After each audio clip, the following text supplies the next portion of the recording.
네, 안녕하세요. 인공지능을 위한 기초 수학 수강생 임유진입니다.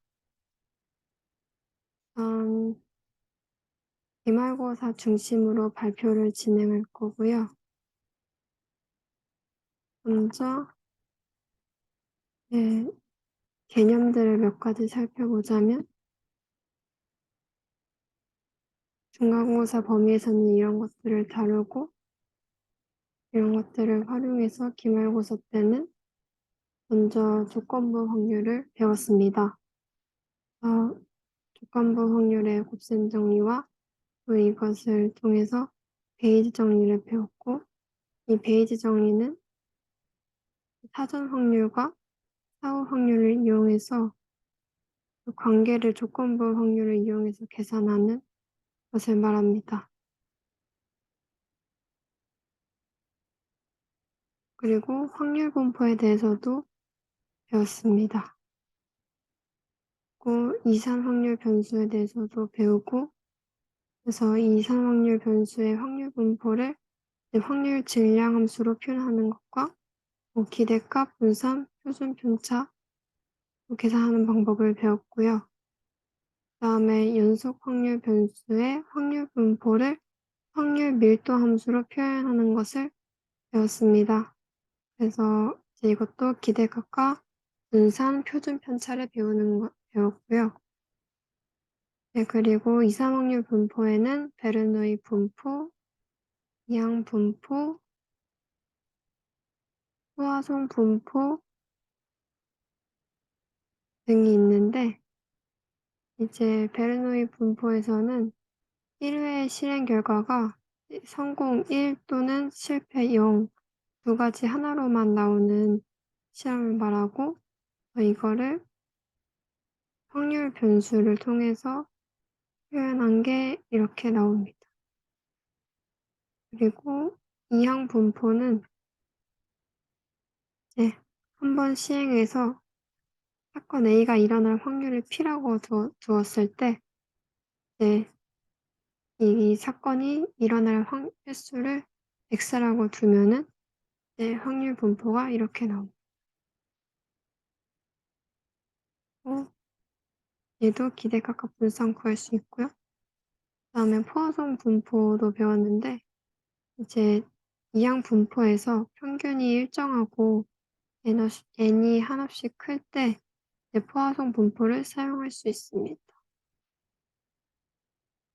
연속 확률 분포에 대해서도 배웠는데, 여기서는 균등 분포, 정규 분포,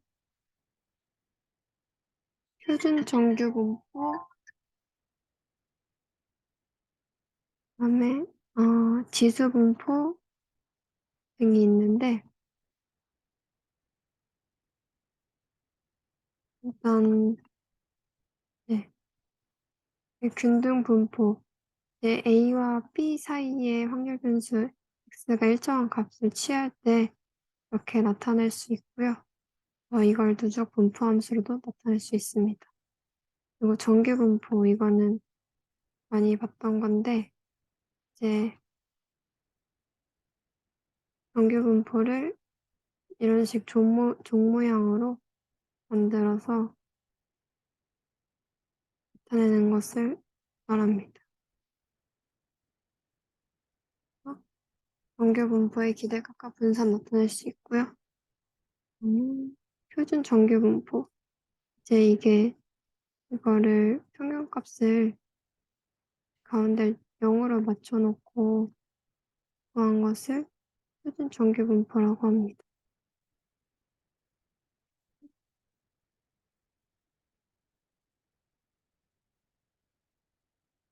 지수 분포에 대해서도 배웠는데, 이제 사건이 서로 독립적일 때 단위 시간 동안 발생하는 사건의 횟수가 포화송 분포를 따른다면 이제 다음 사건이 일어날 때까지 대기 시간을 지수 분포를 따른다고 합니다. 결합 확률의 함수에 대해서도 배웠고요. 그걸 통해서 공분산과 상관계수도 정의했고요. 다음에 공분산 행렬을 이제 구하는데, 여기서 이제 공분산 행렬은 이제 i하고 j 성분이 그 x의 i번째와 j번째 확률의 공분산이고, 이제 이 대각선은 공분산, 나머지 값은 이제 여기 값이 이제 분산, 여기 공분산으로 세운 것이 공분산 행렬이라고 할 수 있습니다. 이건 대칭 행렬로 나타나고요. 주성분 분석에 대해서도 배웠는데, 이제 차원 축소를 하는 기법 중 하나인데, 이제 데이터 분포를 최대한 보존하면서 서로 직교하는 세 축을 찾아서 이제 차원을 축소하는 기법 중 하나입니다. 이때 계산은 행렬의 고유값 분해 또는 SVD 특이값 분해를 사용합니다. 그래서 이렇게 PC를 만들어내고요. 그다음에 이제 첫 번째 주성분이 가장 많은 데이터 분포를 가지고 있고, 그럼 두 번째, 세 번째 이렇게 해서 이제 가장 주성분들로만 차원을 새롭게 해서 차원 축소를 할 수 있습니다. 그래서 이걸 또 추측을 유도하는 방법에 대해서도 배웠는데, 먼저 이 데이터 행렬이 있을 때 n은 표본의 개수이고, 이제 p는 특성을 나타내는 확률 분수의 개수라고 할 때 np 행렬로 나타나지고요. 그래서 이 데이터를 센터링을 먼저 합니다. 그래서 이게 변동의 구조를 파악하기 위해서 평균값을 빼서 열의 평균값을 빼서 이제 센터링된 행렬 x바를 만듭니다. 그래서 이 평균은 제로가 되고요. 그래서 이 행렬을 민 센터드 행렬이라고 부릅니다. 이제 이 센터링된 행렬의 공분산을 구해서 이제 이 변동이 얼마나 닮았는가를 계산해 보는 겁니다. 그래서 이 공분산을 구해서 이제 분산이 최대가 되는 주성분을 구하기 위해서 고유값이 가장 큰 것을 구하고, 고유값에 해당하는 대응하는 고유 벡터를 통해서 이제 주축을 만듭니다. 그 주축에 정사용하였을 때 데이터의 분포가 가장 커지고요.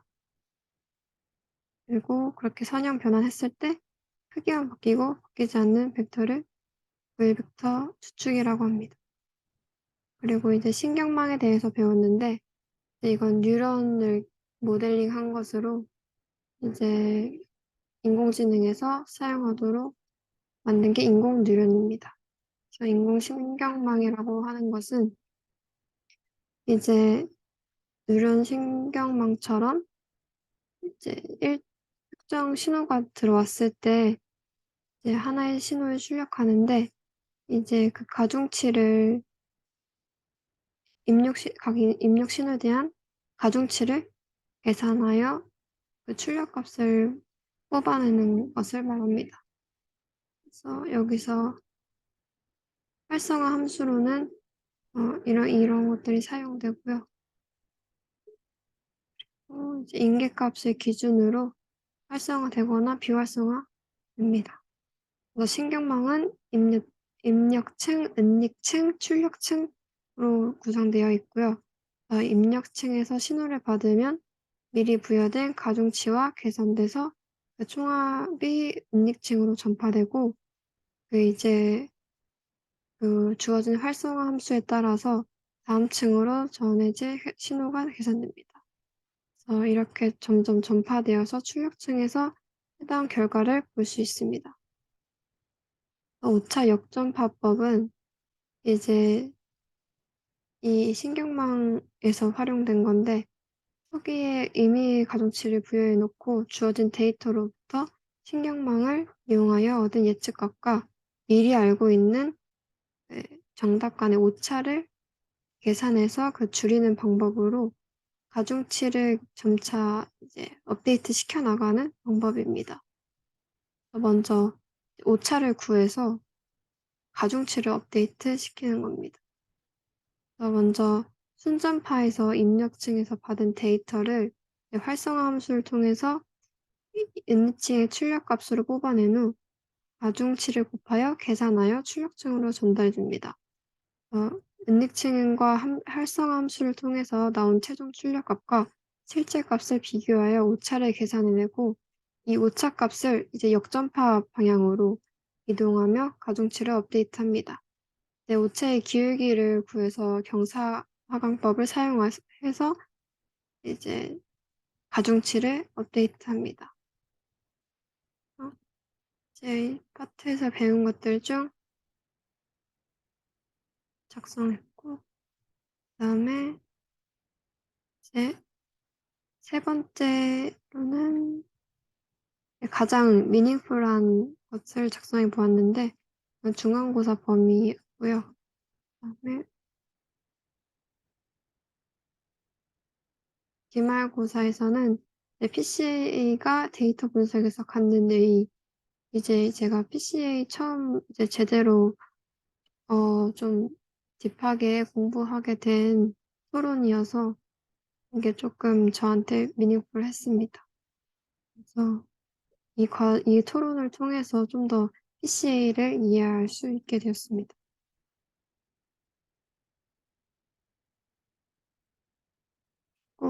이제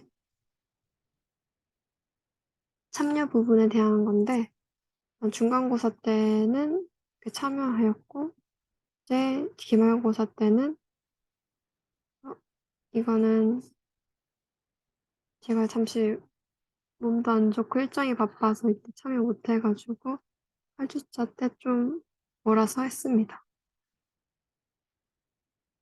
이제 저희는 함수, 벡터, 행렬, 텐서, 노름, 내적 이런 것들 배우고 이제 기말고사 범위에서 순열, 조합, 베이즈 정리, 확률 분수, 확률 분포, 기대값 분선, 표준 분차, 공분산, 상관계수, 주상분 분석, 인공신경망, 오차 역전파법 개념을 이해하였습니다. 이런 것들 특히 세이지 이용해서 좀 많이 실습을 많이 했고요.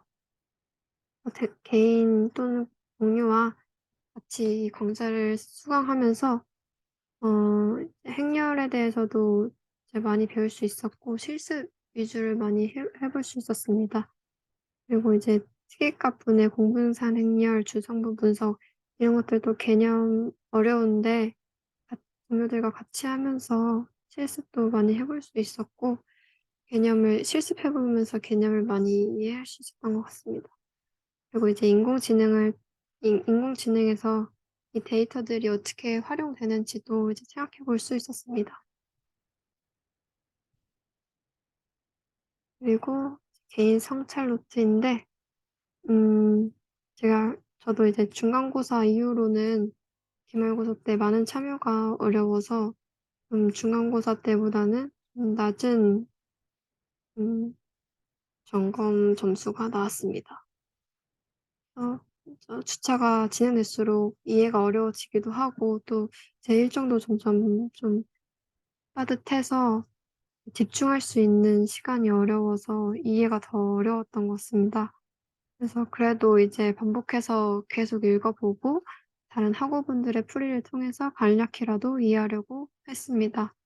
그리고 이제 처음에 중간고사 범위까지는 그래도 웬만해서는 짧은 구글링이나 교환에 있는 실습 자료나 그런 문의 게시판 통해서 충분히 다 이해할 수 있었는데 뒷부분은 좀 어려워서 이제 유튜브 같은 영상 자료도 포함해서 학습을 하였습니다. 그리고 이제 중간고사 때는 이제 실습 세이지라는 것을 사용해서 연산 방법과 행렬 연산하는 방법이나 그래프 그리는 방법에 대해서 배웠다면 기말고사 범위 때는 이제 그런 많은 데이터들이 있을 때 많은 피처들이 있을 때 데이터들을 어떻게 정리하고 그 데이터들의 관계를 학습하는 방법을 알 수 있었던 것 같습니다.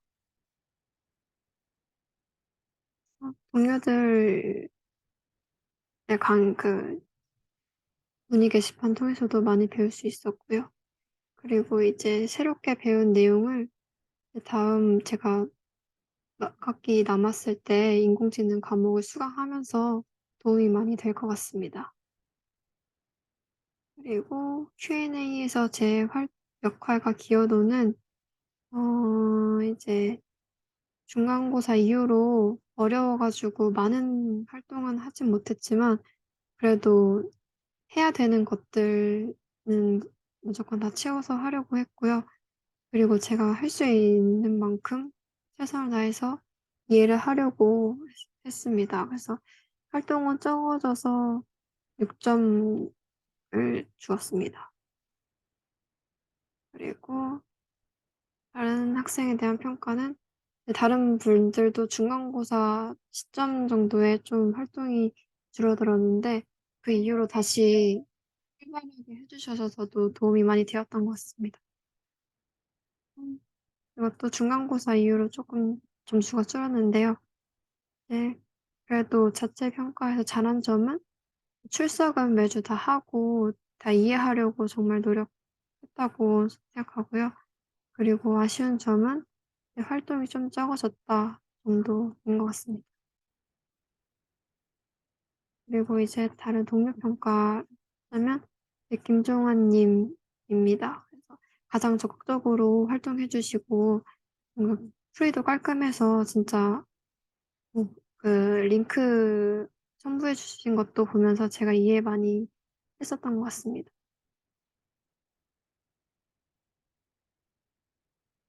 이제 참여 활동이고 중간고사 범위는 참여하였고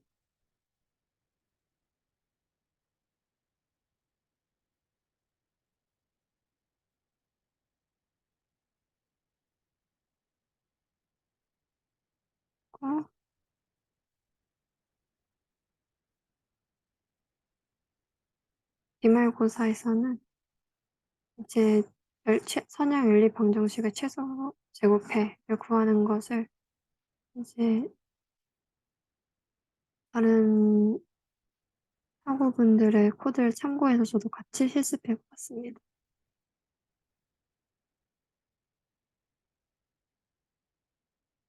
그리고 이제 다항 함수의 개형 그리는 것을 또 같이 이제 실습해 보았고요.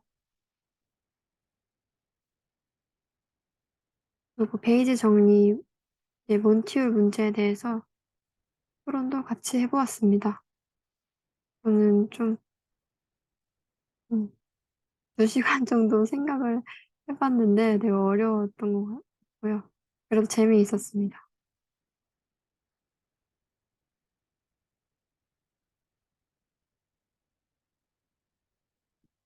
또 그리고 연속 확률 변수 x의 기대값과 분산 표준 편차 구하는 거를 실습 직접 해 보면서 더 이해할 수 있었고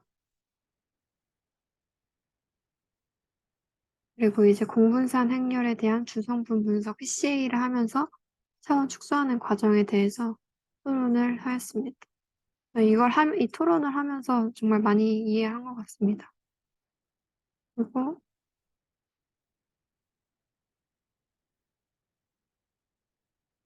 인공신경망과 오차 역전 파법 이것도 같이 다른 학우분들과 공부해 보았습니다.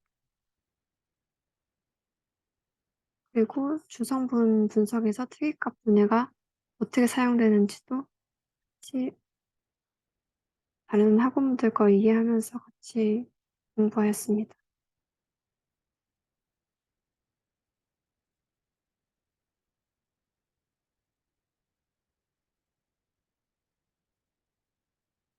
그리고 이제 엠니스트, 숫자 인식, 얼굴 인식, 음성 인식, 자영어 생성 기술 이게 얼마나 현재 활용되고 있는지를 또 같이 볼 수 있었는데 다른 학우분들 거 보면서 정말 좀 놀랍기도 하고 무섭기도 하고 코딩도 많이 이미 사용되고 있다는 것에 좀 놀랐습니다. 그래서 영상 인식도 특히 얼굴 인식도 많이 놀라웠고요.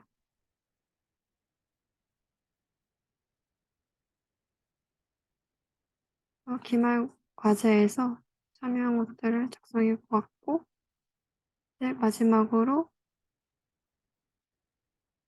네 마치면서 이 수업은 제 약점에 대한 도전이었는데 제가 소프트웨어 학과임에도 불구하고 인공지능이 사실 다 수학인 것 같아서 다 계속 그동안 7 학기 동안 계속 인공지능 과목은 안 듣고 있었는데 이제 피할 수 없는 것 같기도 하고 이제 필요성을 느껴서 '한번 기초 수학부터 다시 해 보자.'라는 마음으로 그냥 전 이제 수학에 대한 학 성적은 포기하고 시작한 거였는데 중간에 정말 포기하고 싶을 때도 있었지만 그래도 교수님께서 끝까지 포기하지 말고 자신이 할 수 있는 선에서 이해하고 중요 개념들만 이해하는 것이 목표라고 최선 다하라고 네 부담 덜어 주셔서 네 간략하게라도 주요 개념들 이해할 수 있었던 것 같고 세이지 통해서 이제 쉽게 연산하는 방법도 알 수 있고 행렬에 대한 개념이나